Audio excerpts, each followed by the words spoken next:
রাত তখন প্রায় 12টা। ছোট্ট স্টেশনটা নিস্তব্ধ। দূরে একটা লণ্ঠন টিমটিম করে জ্বলছে। বৃদ্ধ স্টেশন মাস্টার ঘুম ঘুম চোখে প্ল্যাটফর্মের এক পাশে বসে আছেন। সেই সময়ে দূর থেকে ট্রেনের হুইসেল শোনা গেল।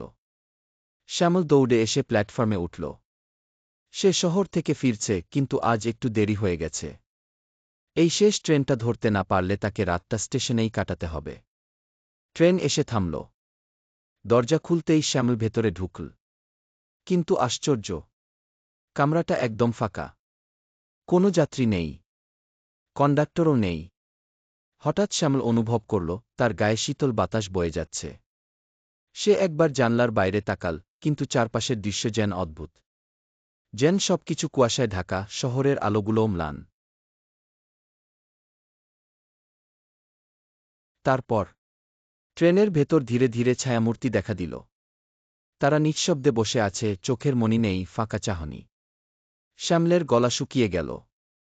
সে চেঁচাতে গিয়ে দেখল তার গলা দিয়ে কোনো শব্দ বের হচ্ছে না। এখানে এসেছ কেন? এক কর্কশ কণ্ঠস্বর শোনা গেল। শ্যামল জড়িয়ে গেল। আমি আমি ভুল করে উঠে পড়েছি। এক ছায়ামূর্তি হাসল। এখানে যারা ওঠে তারা আর নামে না। ট্রেন ছুটে চলল অন্ধকারের দিকে।